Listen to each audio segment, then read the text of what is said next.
Hello everyone, আমি মোহাম্মদ ফারহান হোসেন। তো আজকের এই ভিডিও লেকচারে আমরা সিনট্যাক্স ডাইরেক্টেড ট্রান্সলেশন নিয়ে আলোচনা করব, যেটাকে বলা হচ্ছে আপনার এইচডিটি।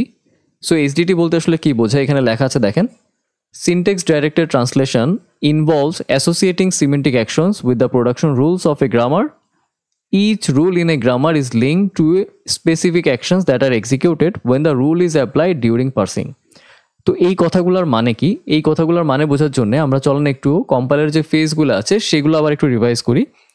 তো আমাদের সিনট্যাক্স অ্যানালাইজারের যে ফেজটা ছিল, এখানে আমরা কি পেতাম, যে আমরা ইনপুট হিসাবে স্ট্রিম অফ টোকেন্স পেতাম এবং আউটপুট হিসাবে একটা পার্স ট্রি জেনারেট হইতো, তাই না? তো এখানে যেই পার্স ট্রিটা জেনারেট হইতো এটা হচ্ছে একটা প্লেন পার্স ট্রি। এই পার্স ট্রি দিয়ে আসলে কম্পাইলার ডিজাইনের কোনো কাজ নেই। এই পার্স ট্রির সঙ্গে কিছু অ্যাডিশনাল ইনফরমেশন যুক্ত করে, এখন এই অ্যাডিশনাল ইনফরমেশন বলতে আমি বোঝাচ্ছি হচ্ছে সিমেন্টিক অ্যাকশনস। হ্যাঁ, তো এই পার্স ট্রির সঙ্গে কিছু অ্যাডিশনাল ইনফরমেশন যুক্ত করে এটাকে ভেরিফাই করা হয়, যেটাকে বলা হচ্ছে আপনার সিমেন্টিক্যালি ভেরিফাইড পার্স ট্রি। আচ্ছা, তাহলে এইচডিটি কোথায় অ্যাপ্লাই করা হয়? এইচডিটি মূলত অ্যাপ্লাই করা হচ্ছে আপনার এই ফেজটাতে, সিমেন্টিক অ্যানালাইজারের যে ফেজটা আছে এই ফেজটাতেই মূলত হচ্ছে আপনার এইচডিটি অ্যাপ্লাই করা হয়। এবং আমরা যে কনটেক্সট ফ্রি গ্রামারটা পাই ওখানে হচ্ছে আমরা বিভিন্ন ধরনের সিমেন্টিক রুলস অ্যাপ্লাই করে আমরা একটা সিমেন্টিক্যালি ভেরিফাইড পার্স ট্রি জেনারেট করি। তাহলে এই বিষয়গুলো চলেন আমরা একটু বিস্তারিত একটা এক্সাম্পলের মাধ্যমে দেখি। চলেন নিচে আমরা একটা এক্সাম্পল সলভ করি এবং দেখি যে এইচডিটি আসলে কিভাবে কাজ করে। ওকে, সো দেখেন এখানে হচ্ছে আমরা একটা কনটেক্সট ফ্রি গ্রামার নিয়ে নিয়েছি এবং এখানে আমাদের টোটাল 5টা প্রোডাকশন রুল আছে এবং এইখানে ডান সাইডে যে পোর্শনটা দেখতে পাচ্ছেন এটা হচ্ছে আমাদের সিমেন্টিক রুলস বা সিমেন্টিক অ্যাকশনস। হ্যাঁ, আচ্ছা, তো আমরা একটা এক্সপ্রেশন নিয়ে নিই 5 + 5 × 5। সো এটা হচ্ছে আমাদের একটা এক্সপ্রেশন এবং এই এক্সপ্রেশন থেকে চলেন আমরা একটা পার্স ট্রি জেনারেট করে ফেলি। তাহলে এই এক্সপ্রেশনটাকে যদি আমরা একটা পার্স ট্রির সাথে একটা পার্স ট্রি জেনারেট করতে চাই তাহলে কিভাবে করবো আমরা? এটা আমরা অনেক আগে দেখেছি একবার, তাই না? যারা এই পার্স ট্রিটা এখন জেনারেট করতে পারছেন না আমি তাদের রিকোয়েস্ট করব তারা আগের যে লেকচারগুলো আছে সেগুলো দেখে দেন এখানে আসতে। ওকে, কারণ আমি এটা হয়তো বা ফুললি ডেসক্রাইব করতে পারছি না এখন সময় স্বল্পতার জন্য, প্লাস আমরা অনেক দূর এগিয়ে গিয়েছি।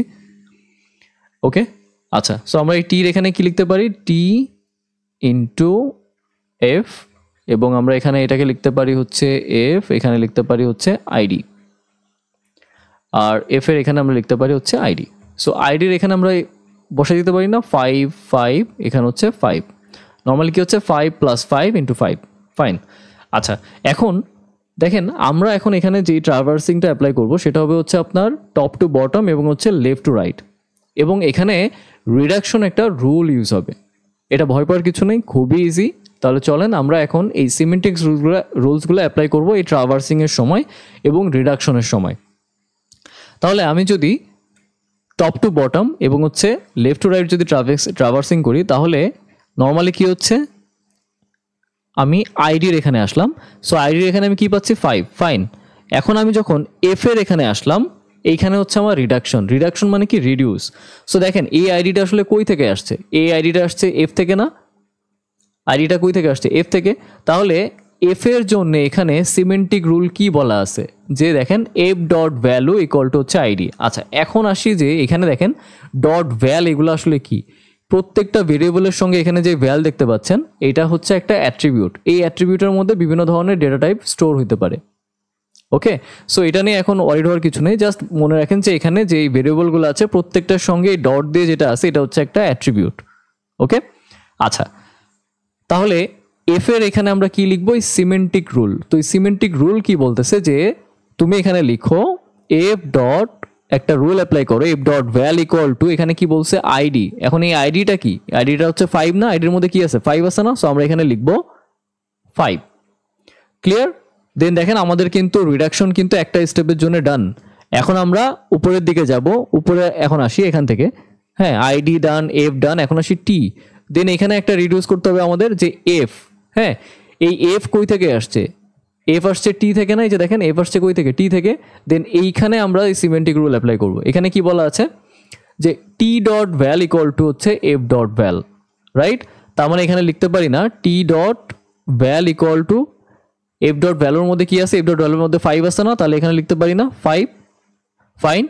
দেন আমরা আরেকটু উপরের দিকে যাই, এখানে কি আছে ই। দেন এখানে একটা রিডাকশন রুল অ্যাপ্লাই হবে না? তাহলে এখানে আমরা কি লিখতে পারি যে এই টি কই থেকে আসছে, টি আসছে তো ই থেকে, তাই না? এই যে টি কই থেকে আসছে, টি আসছে ই থেকে। তাহলে এখানে আমরা লিখতে পারি E dot val equal two এখানে দেখেন ই ডট ভ্যাল ইকুয়াল টু কি আছে, টি ডট ভ্যাল, এই যে এই টি কই থেকে আসছে, ই থেকে, দেন এর জন্য সিমেন্টিক রুল কোনটা, এটা। তাহলে এখানে আমরা কি লিখতে পারি, E dot val equal to T dot val, T dot ভ্যালের ভ্যালু কত 5, তাহলে এখানে আমরা লিখতে পারি যে E dot val equal to 5। Okay, then আমরা দেখতে পাচ্ছি এখানে হচ্ছে প্লাস, দেন আবার নিচের দিকে আসতে হবে। এখন আবার এই সেম ভাবে আমরা লেফট সাইডে যেভাবে করলাম না, আমরা লেফট টু রাইটে যাব, ঠিক এভাবে রিডাকশনটা এইখানেও অ্যাপ্লাই হবে। সো আমরা এফ এর এখানে আসলাম, সিমিলারলি আইডি কই থেকে আসছে, এফ থেকে, আইডি কই থেকে আসছে, এফ থেকে, তার মানে এখানে আবার রিডাকশন হবে, তাহলে F dot value equal to লিখতে পারি না 5, এখানে এই যে আইডি কই থেকে আসছে, এফ থেকে, তার মানে এই প্রোডাকশন রুলের জন্য সিমেন্টিক রুল কি এইটা, তাহলে F dot val equal to 5, কারণ আইডির ভ্যালু কত আছে এখানে 5। দেন আমরা উপরের দিকে যাব, এখানে কি পাচ্ছি টি, তাহলে এখানে একটা রিডাকশন রুল অ্যাপ্লাই হবে। এই এফ কই থেকে আসছে, এই এফ আসছে টি থেকে, তার মানে এই যে এটার জন্য রুল এখানে দেওয়া আছে না সিমেন্টিক রুল, তাহলে T dot val equal to F dot val, তার মানে T dot val equal to লিখতে পারি 5, রাইট। দেন এখানে প্লাস, দেন অ্যাগেইন আমরা এখানে আসতে পারি না, তাই না? তাহলে এখানে আসি এফ এর কাছে ডিরেক্ট, তাহলে এখানে আমরা লিখতে পারি F dot val equal to 5 similarly, তাই না? আচ্ছা, এখন যদি একটু উপরের দিকে যাই, এখন দেখেন আমাদের তো এখানেও একটা রিডাকশন ইউজ হবে, তাই না? কেন? কারণ দেখেন টি ইন্টু এফ, এখানে আমরা এই যে এই পোর্শনটাতে কি পাচ্ছি, টি টি ইন্টু এফ, এই টি ইন্টু এফ কই থেকে আসছে দেখেন তো, টি ইন্টু এফ কই থেকে আসছে, টি থেকে, তার মানে এখানেও একটা রিডাকশন রুল অ্যাপ্লাই হবে, রাইট। এবং টি ডিরাইভস টি ইন্টু এফ এর জন্য এখানে প্রোডাকশন রুল, সিমেন্টিক রুল এখানে কি দেওয়া আছে, T dot val equal to T dot val into F dot val, তাই না? তার মানে এখানে আমরা কি লিখতে পারি, T dot val equal to T dot val into F dot val, তার মানে কি 5 ইন্টু 5 কত 25, তাই না? তাই তো, ওকে। দেন আমরা দেখেন আমরা যে রিডাকশনটা করতেছি এটা কিন্তু খুবই ইজি, রাইট। দেন আমরা এখান থেকে এখন কোথায় যাব, একদম টপে, টপে কি আছে ই, দেন এখানেও একটা রিডাকশন অ্যাপ্লাই হবে না, এইখানে কি আছে দেখেন তো, ই প্লাস টি আছে না, খেয়াল করেন তো, ই প্লাস টি না এই পোর্শনে, হ্যাঁ এখানে আছে কি ই প্লাস টি, তাই না? তাহলে ই প্লাস টি কই থেকে আসছে, ই প্লাস টি থেকে আসছে, তাহলে ই ডিরাইভস ই প্লাস টি এর জন্য এখানে যে সিমেন্টিক রুল আছে সেটা কি এটা, তাহলে এখানে কি লেখা যায়, ই dot val equal two 25 plus এখানে কত আছে 5, তার মানে কি 30। সো আমাদের এখানে যে এক্সপ্রেশনটা ছিল এখান থেকে আমাদের আউটপুট কি আসা উচিত 30। সো এখানে আমরা যে পার্স ট্রিটা জেনারেট করেছিলাম এবং তার সঙ্গে আমরা এখানে যে সিমেন্টিক রুল অ্যাপ্লাই করলাম, এখন আমরা বলতে পারি যে আমাদের এখানে যে পার্স ট্রিটা জেনারেট হয়েছে এটা সিমেন্টিক্যালি ভেরিফাইড। ওকে, সো এটাই হচ্ছে আপনার এসডিটি। সো আশা করি আপনারা সবাই বুঝেছেন। এরপর যদি আপনাদের কোনো প্রবলেম থেকে থাকে আপনারা আমাকে মেইল করতে পারেন, আমি অবশ্যই মেইল ব্যাক করার চেষ্টা করব। ধন্যবাদ সবাইকে।